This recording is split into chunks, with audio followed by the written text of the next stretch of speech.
Nah, jadi ada orang yang diperbudak dengan harta, ngitung. Dan yang paling bahaya adalah ketika dia sudah pelit dengan dirinya sendiri. Ada real langsung diberikan. Kalau itu memang Anda butuhkan, bentuknya langsung berupa harta Anda terima. Ada lagi yang kedua, bentuknya aktiva. Ya Anda simpan untuk memberikan kemaslahatan bagi Anda. Nilainya 10 kali lipat dari yang tadi. Kenapa dipaksa wajib? Seakan-akan Allah itu maksa kita supaya kaya, supaya nambah lagi, supaya tenang lagi hidupnya. Gak percaya silahkan.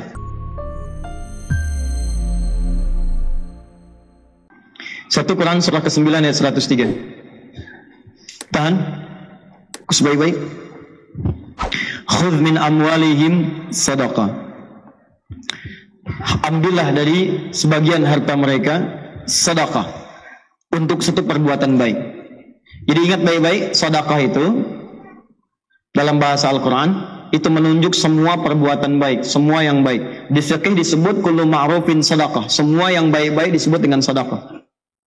Zakat disebut sedekah, infak sedekah, salat sedekah. Jadi semua yang baik-baik. Jelas ya? Jadi jangan dipersempit pemaknaannya sedekah itu hanya dengan uang dimasukin kotak, tidak. Semua yang baik-baik disebut apa? Ya, nanti saya turunkan. Nah, di sini Allah katakan, lihat sini. Kata Allah, ambil dari sebagian harta itu untuk sedekah, untuk mengerjakan nilai kebaikan. Sedekah juga ada yang mengartikan ini turunan dari kata sedekah. Pernah dengar kata-kata ini? Shadaqallahul azim. Itu kalimat pengakuan bahwa semua dari Allah itu benar. Pengakuan iman.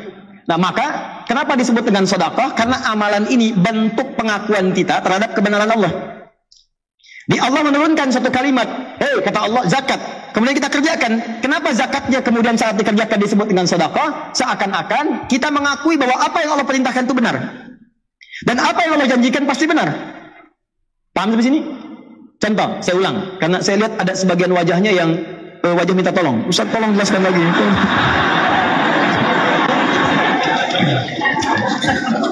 Sedekah. Lihat sini. Sedekah. Pertama dipahami semua perbuatan yang baik-baik. Jelas? Jelas. Di semua jenis kebaikan disebut apa? Nama umumnya. Yang kedua, sedekah itu ada yang mengatakan berasal dari kata as-sidqu. Sudah? Apa itu as-sidqu? Sesuatu yang menunjukkan pengakuan atau pembuktian atas kebenaran perintah dan janji Allah. Perintah dan janji Allah.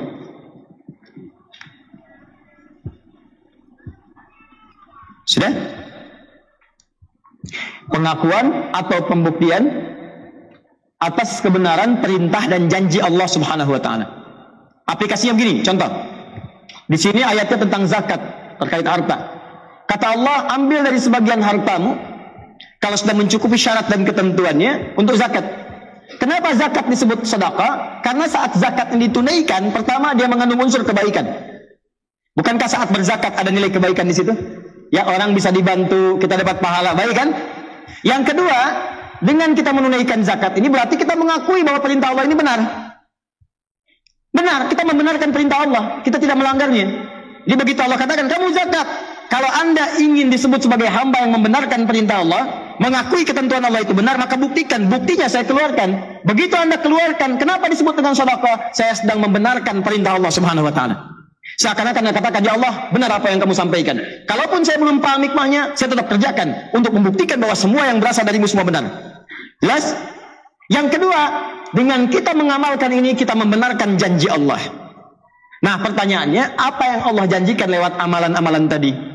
Ternyata orang yang berzakat itu dijanjikan oleh Allah Subhanahu wa taala hartanya bukan berkurang tapi bertambah. Makanya kenapa zakat di Quran disebut sedekah? Anda diminta yakin ya untuk membenarkan janji Allah. Allah berjanji kalau kamu keluarkan saya tambah, bukan saya kurangi. Makanya ketika Anda keluarkan, kenapa disebut sedekah? Khudh min amwalihim sedekah. Nah, Allah ingin meminta Anda sepanjang kemudian kekuatan diri Anda, yakinkan pada diri Anda bahwa saat mengeluarkan zakat itu Anda sedang menambah harta, bukan menguranginya. Dan benarkanlah janji Allah, karena Allah kalau sudah berjanji tidak akan pernah mengingkari. Ya, Quran surah 3 ayat 9. Innallaha la yukhliful mi'ad. Pertanyaannya, Ustadz, tahu dari mana kalau berzakat itu hartanya bertambah bukan berkurang?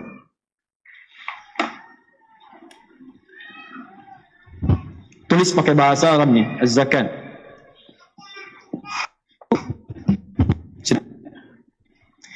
Ustadz, tahu dari mana kalau saya berzakat itu bisa nambah bukan berkurang? Pertama, dari namanya, zakat. Zakat itu punya dua arti. Satu, at-taharah. Dua, an-numu.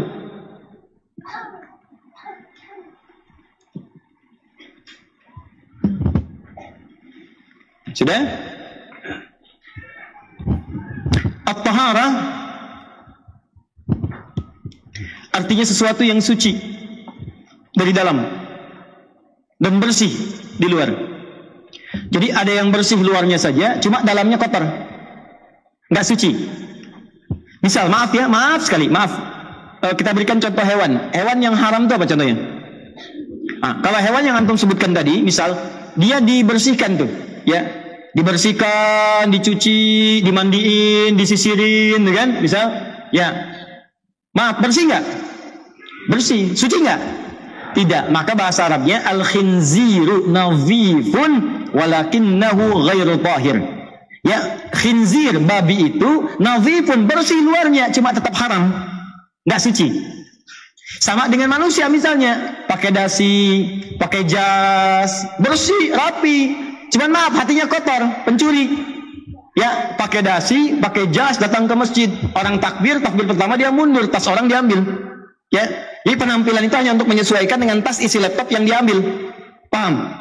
Baik, sama datang ke kantor untuk korupsi, datang ke kantor untuk menipu, pakaiannya bagus. Nah, itu disebut dengan orang yang bersih tapi tidak suci. Bersih bahasa Arabnya nadhifun. Tapi kalau sudah suci dalamnya, bersih luarnya disebut dengan tahirun. Sifatnya disebut dengan taharah. Kata Allah, kenapa zakat disebut dengan zakat? Wa aqimus shalah wa atuz zakat. Zakat. Kenapa disebut zakat? Karena fungsi zakat yang pertama membersihkan kotoran di hati kita sehingga tidak terlampau loba dengan urusan harta. Gak diperbudak harta. Jadi kalau Anda tidak ingin diperbudak oleh harta, capek mikirin harta benda. Ngitung lagi. Padahal yang ada pun belum dipakai. Ya, kata Nabi, orang yang bisa makan di hari itu udah orang kaya. Kalau punya jatah buat besok udah kaya banget. Ini Anda ini harta itu cukup untuk 2 tahun ke depan, masih dihitung juga. Padahal hidup aja belum nyampe setahun. Kebayang nggak? Nah, jadi ada orang yang diperbudak dengan harta, ngitung. Dan yang paling bahaya adalah ketika dia sudah pelit dengan dirinya sendiri. Hartanya banyak, tapi nggak kepake dengan diri sendiri. Sakitnya sudah parah, sudahlah obat generik aja. Wah, berobat nggak mau, itu nggak mau, tersiksa dirinya. Yang ngeliatin datang ke kebun cabai, cuma metik, hartanya ribuan triliun. Ya, meninggal di kebun. Paham? Dan banyak orang yang tidak menikmati itu. Ada orang diperbudak harta tapi tidak ada keberkahan di dalamnya.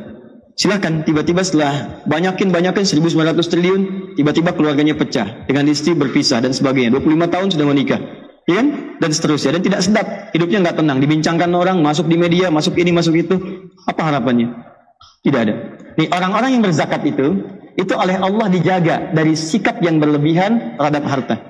Diseakan-akan harta itu hanya dibuat oleh Allah mencukupi semua kebutuhannya, jadi pas. Dan orangnya juga tenang, bukan kurang. Dia dibuat pas dia pengen ada, pas butuh ini ada, pas mau berangkat kendaraan ada, pas mau makan makanan ada. Cuma tenang, pas mau dibagi pun tenang, keluar. Jadi dia merasa harta ini bukan sesuatu yang penting dalam hidup. Dalam arti harus tergantung kepada harta, tidak. Tapi dibuat harta mengikuti irama hidupnya. Jelas? Nah, yang paling dahsyat adalah, lihat baik-baik investasinya. Kata Allah, zakat ini saat dikeluarkan bukan sekedar membuat kita loba, menghindari sifat loba terhadap harta dan menepis racun ketergantungan kepada harta. Tapi yang kedua, ini yang paling dahsyat. Ternyata itu mengembangkan harta dengan bahasa yang indah. An-numu. Numu itu jumlahnya banyak tapi manfaatnya seimbang. Kan ada yang jumlahnya banyak tapi manfaatnya nggak ada. Nambah tapi nggak kepake. Ini tidak, begitu nambah kepake, nambah ada manfaat. Kalau bukan untuk dia, untuk anaknya. Kalau bukan untuk anaknya, untuk cucunya. Kalau bukan untuk cucunya, saudaranya. Kalau bukan untuk saudaranya, tetangganya. Jadi ketika Allah tambahkan, selalu ada manfaat di dalamnya. Pernah dengar kita kisah Utsman bin Affan radhiyallahu taala anhu? Coba antum cek. Beliau itu hampir setiap hari asetnya nambah. Tapi kebahagiaannya itu selalu ketika beliau bisa mengeluarkan bagian dari zakatnya, bisa salat malam tahajud sampai dengan khatam Al-Quran, dan biasa membaca Al-Quran. Yang paling dahsyat, setiap nambah aset selalu ada manfaatnya. Asetnya nambah, orang Yahudi menguasai sumur. Kata Utsman, saya beli aja. Begitu dibeli, bukan cuma jadi aset, tapi jadi manfaat. Semua yang haus tinggal ngambil, nggak usah bayar lagi. Kebunnya diambil lagi oleh Utsman, saya beli lagi kebunnya. Semua yang pengen kurma, ngambil aja sekarang, ngambil, nggak usah bayar. Yang lapar ambil, yang haus tinggal minum. Miliknya tetap milik Utsman. Dan ini kan terus bergerak kan nilainya. Setiap masa berganti, ini nilainya terus bergerak. Sampai sekarang asetnya masih ada. Dijadikan apa? Disiapkan untuk penginapan. Semua hasilnya disimpan di Bank Saudi, disedekahkan atas nama Utsman bin Affan radhiyallahu taala anhu. Sampai sekarang, orangnya sudah nggak ada 15 abad, tapi asetnya masih ada dan manfaatnya terasa. Dari mana ini semua? Ini salah satunya kebiasaan Utsman untuk berzakat. Setiap orang yang berzakat, maka harta yang dikeluarkan itu dilipat gandakan paling minimal 10 kali lipat dari sebelumnya. Paling minimal 10 kali. Ini lihat sini, fokus ya. Rumusnya Quran surah 6 ayat 160. Saya ulang, rumusnya Quran surah 6 ayat 160. Sebentar, ini waktu saya sudah habis. Boleh nggak saya minta 5 menit lagi aja? Alhamdulillah. Ya, nggak apa-apa, nggak apa-apa. Kalau Anda pengen sampai dulu, silahkan. Saya jam 10 kurang seperempat pulang. Ya. Lihat sini. Tahan. Kecuali kalau ada perubahan. Fokus. Setiap yang mengerjakan kebaikan sudah dilakukan karena Allah, maka perbuatan itu berubah jadi amal soleh. Ya, semua perbuatan namanya amal. Dikerjakan karena Allah, karena dorongan iman kita disebut dengan amal soleh. Paham? Misal, saya mau minum nih. Bukan sekedar minum itu perbuatan. Saya niatkan karena Allah, saya sebut namanya Bismillahirrahmanirrahim. Paling minimal Bismillah. Ya, kalau mau lebih jelas saya contohkan, misal Bismillah. Alhamdulillah. Jelas? Saya tutup lagi. Nah, ketika saya ucapkan Bismillahirrahmanirrahim, lakukan karena Allah, maka perbuatan ini langsung berubah namanya menjadi amal soleh. Nah, saat jadi amal soleh ini, dia punya nilai. Nilainya disebut dengan hasanah namanya. Jelas? Hasanah. Hasanah ini kalau sudah punya nilai, maka oleh Allah kemudian dia punya poin. Poinnya 10. Setiap hasanah punya 10 poinnya. Rumusnya di mana usah diketahuinya? Di Quran surah ke-6 ayat 160. Man jaa'a bil hasanati falahu asyru amsalihha. Siapa yang mengerjakan satu kebaikan punya nilai hasanah, maka dia dapat poin 10 kebaikan. 10 kali lipat dari sebelumnya. Ya, asyru amsalihha itu, asyru amsal itu 10 kali lipat, 10 kali dari yang semisalnya. Nah, sekarang ada orang mengerjakan kebaikan. Dia keluarkan dari sebagian hartanya untuk zakat. Maka zakat jadi amal soleh. Jelas ya? Ketika zakat jadi amal soleh, maka dia punya nilai namanya hasanah. Ketika jadi hasanah, maka Allah berjanji setiap perbuatan hasanah dilipat gandakan 10 kebaikan. Ingat, semua yang jadi hasanah dilipat gandakan. Kalau Anda sholat, Anda jadi hasanah. Baik ya, sholat jadi hasanah, sedekah jadi hasanah, zakat jadi hasanah. Punya nilai minimal 10. Ustaz tahu dari mana kalau sholat jadi hasanah? Buka Quran surah 11 ayat 114. Kata Allah, aqimis sholata tarafain nahar wa zulafan minal lail innal hasanati yudhibnas sayyi'at. Sholat menghasilkan hasanah, zakat menghasilkan hasanah. Di ketika Anda keluarkan zakat sekali, poinnya 10. Apa itu poin 10 yang dimaksudkan? Bukan cuma poin pahala akhirat, tapi melipat gandakan 10 kali lipat dari apa yang dikeluarkan. Misal, Anda zakatnya 5 juta. 5 juta. Maka ini punya poin di sisi Allah, kalikan 10 kali lipat, jadi poin pahala akhirat. Bonusnya di dunia dikembalikan lagi oleh Allah 10 kali lipat dari apa yang dikeluarkan. Kalau Anda keluarkan 5 juta, berarti Anda dapat berapa? 50 juta. Ini yang kembali kepada Anda. Jadi sebetulnya kalau orang paham tentang konsep zakat, dia nggak akan pernah menunda. Yang ada, dia bercita-cita untuk berzakat. Karena zakat itu lebih daripada sekedar nabung dan kontan. Jadi begitu Anda keluarkan 5 juta, balik 50 juta. Jadi kalau orang paham, kalau berzakat itu mengembalikan harta 10 kali lipat, misalnya paling minimal, demi Allah saya katakan, gak akan ada orang nunda zakat. Dan gak akan pernah orang salah menyimpulkan kalau zakat itu kehilangan harta. Tidak. Kata Allah bukan hilang, malah nambah. Anda keluarkan, saya tambah. Selesai. Dan ini bentuk syukur. Begitu Anda syukur, ditambah. Kan tadi ayatnya. La in syakartum la azidannakum. Syukur anggota tubuh gunakan pada yang baik. Syukurnya harta pakai sesuai ketentuan Allah. Apa diantaranya? Kata Allah zakat. Begitu Anda zakat ditambah la azidannakum. Berapa nambahnya? Paling minimal 10 kali lipat. Jadi kalau Anda keluar 5 juta balik berapa? 50 juta. Tapi cara memahaminya awas mesti baik. Bukan berarti langsung diterima kontan 50 juta. Ada yang bentuknya begitu. Balik 50 juta.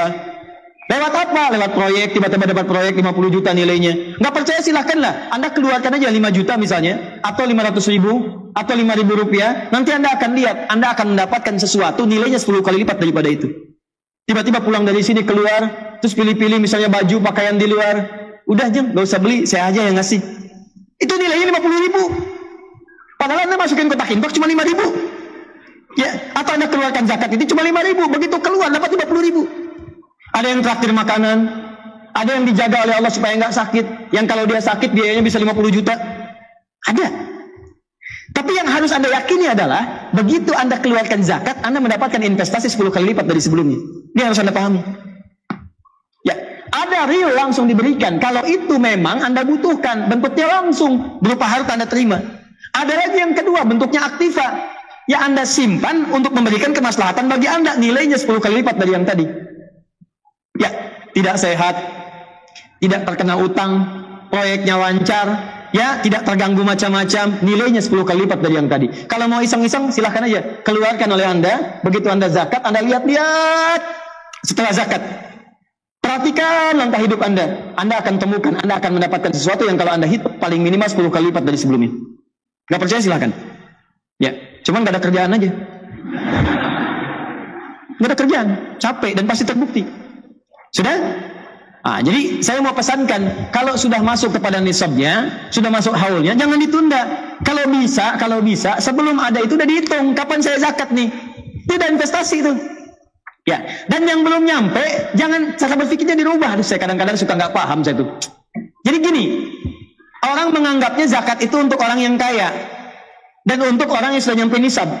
Orang yang nyampe nisab keluar zakat, orang nyampe haul keluar zakat. Hei, ajakan Quran itu bukan begitu. Ajakan Quran itu mengajak kita semua untuk bisa zakat. Di zakat itu jadikan bagian dari visi kehidupan kita. Saya selama hidup mesti bisa zakat, walaupun cuma nilainya 1.000, 2.000, mesti bisa. Gitu caranya. Jadi bukan Anda pahami, oh berarti yang sudah nisab saja yang zakat. Tidak. Cara berpikir. Kalau Allah katakan zakat, wa'atu zakat, saya mesti zakat. Selama hidup saya mesti zakat. Maka Anda mulai berdoa kepada Allah, ya Allah, saya mohon ya Rabb, saya selama ini sudah sholat, saya selama ini sudah puasa, cuman jangan sampai Engkau wafatkan saya Allah sesuai ajalnya, saya belum sempat zakat, bimbing saya untuk bisa zakat ya Allah, bimbing saya. Walaupun cuma 25 juta ya Allah zakatnya selama hidup. Masya Allah. Zakat 25 juta, 2,5%. Berarti mintanya berapa? 1 miliar. Paham ya? 2. Infak. Infak. Ini lebih dahsyat lagi. Fokus, ini terakhir, saya tutup. Lihat baik-baik. Infak itu kadarnya di atas zakat. Karena kalau zakat itu wajib. Dan ada tawar-menawar. Ya, dan wajib pun digandakan lagi. Kenapa dipaksa wajib? Seakan-akan Allah itu maksa kita supaya kaya, supaya nambah lagi, supaya tenang lagi hidupnya. Tapi infak lebih dari zakat. Sunnah, tapi masih ada yang mau ngasih. Kalau wajib ngasih, wajar. Ini sunnah, masih mau keluar. Itu yang dahsyat. Makanya pahalanya dilipat gandakan lebih daripada yang sebelumnya. Zakat minimal 10, infak minimal 700 kali lipat. Saya ulang, infak minimal 700. Ingat, saya katakan minimal ya. Minimal. Dalilnya mana Ustaz? Sebelum ke dalil, saya minta toleransi. Boleh nggak 10 menit lagi? Jadi saya lebih tenang. Jadi saya minta tambahan berapa kali? 2 kali kan? Tuh. Kenapa? Infak. Quran surah kedua ayat 261. Paling kiri sebelah atas. Sampai 263. Lihat sini. Mathalul ladzina yunfiquna amwalahum fi sabilillah. Tahan, fokus, lihat baik-baik. Mathalul ladzina yunfiquna amwalahum fi sabilillah. Siapapun yang berinfak, perumpamaan orang-orang yang infak di jalan Allah, siapapun, saya katakan siapapun dari alladzina, mau besar, kecil, tua, muda, laki-laki, perempuan, orang-orang yang infak di jalan Allah, kamathali habbah, seperti orang yang menanam satu benih, ambatat sab'a sanabil, tumbuh dia jadi 7 tangkai, tumbuh naik jadi 7 kali 7. Fi kulli sumbulatin mi'atu habbah, dari setiap 7 tangkai ini ada 100 lagi buahnya, benih yang baru, kali 100. 1 kali 7 berapa? 7 kali 100, 700. Maka sepakat nih kalangan penafsir, sepakat. Orang yang infak itu, pahalanya dilipat gandakan, buahnya itu minimal 700 kali lipat. Dari apa yang ia keluarkan. Ustadz kok lebih tinggi daripada zakat? Karena zakat itu wajib. Kalau orang mengerjakan kewajiban, wajar. Karena memang wajib dia kerjakan. Salat fardu 17 rakaat. Kalau Anda kerjakan 17 rakaat, jangan bangga, emang wajib. Ya. Yang hebat itu kalau Anda udah bisa mengerjakan yang sunnah, tahajud, bangun. Orang bangun jam 5, Anda bangun jam 3. Orang jam 3, Anda bangun setengah 2. Kan? Setengah 2, sholat. Masya Allah, khusyuk, minta pada Allah. 11 rakaat. Sampai dengan jam 4 kurang seperempat. Ya. Kemudian berzikir. Zikir. Kerjakan sunnah Nabi, miring sebentar ke kanan sambil tiduran, gak kerasa bangun jam 6, jangan.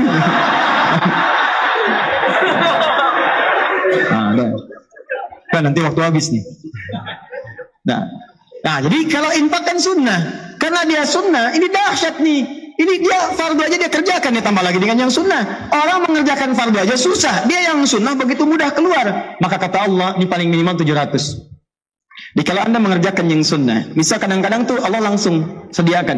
Ini ada infak ini, ada infak itu, ada macam-macam. Ada yang kadang-kadang di pengajian, ada di masjid, jenisnya macam-macam lah. Ada tulisannya kotak-kotak infak gitu kan. Terus lewat, itu bukan mobil-mobilan tuh Pak, lewat tuh ya, masuk. Nah, tulisan infak misalnya, infak. Maka motivasinya, begitu Anda masukkan atau Anda keluarkan, itu bukan mengurangi apa yang ada di kantong Anda, tapi melipat gandakan langsung 700 kali lipat.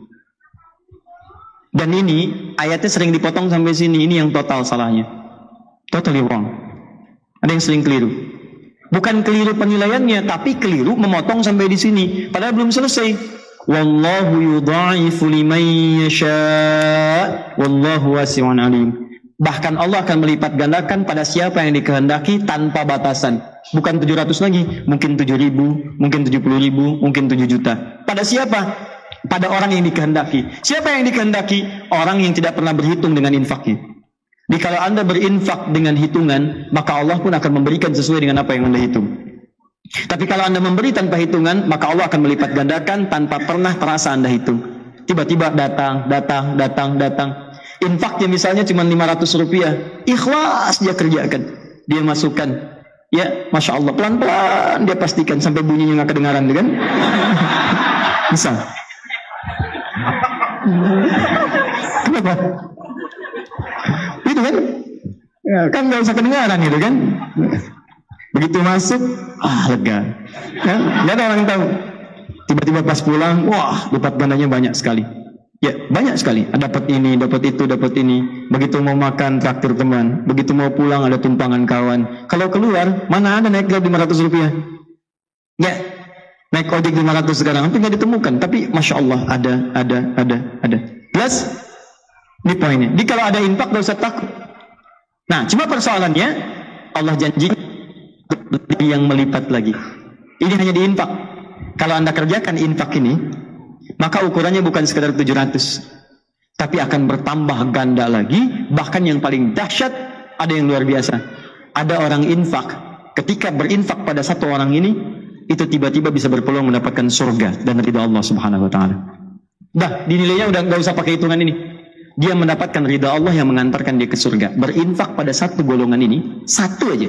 Maka ketika beliau itu ridha Allah turun, surga kemudian datang. Ada 5 urutannya, ada satu golongan yang pertama. Nah, siapakah 5 golongan ini dan urutan yang pertamanya? Itulah yang kita bahas nanti di pertemuan berikutnya.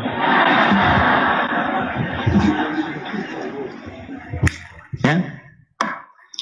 Nah, Nah, saya mau simpulkan dulu begini. Jadi, maksud saya ingin katakan, doa Nabi rizqan thayyibah, ya, halalan thayyibah itu juga rumus bagaimana mendapatkan rezeki dengan cepat. Jadi kalau orang paham dengan berzakat itu bisa keluar harta dan masuk 10 kali lipat. Dengan infak keluar harta masuk 700 kali lipat. Maka itu dinilai bagian dari ikhtiar. Ya, orang nggak akan capek gitu. Paham ya? Karena itu mari kita semangat ya untuk senantiasa mendekat kepada Allah Subhanahu wa taala.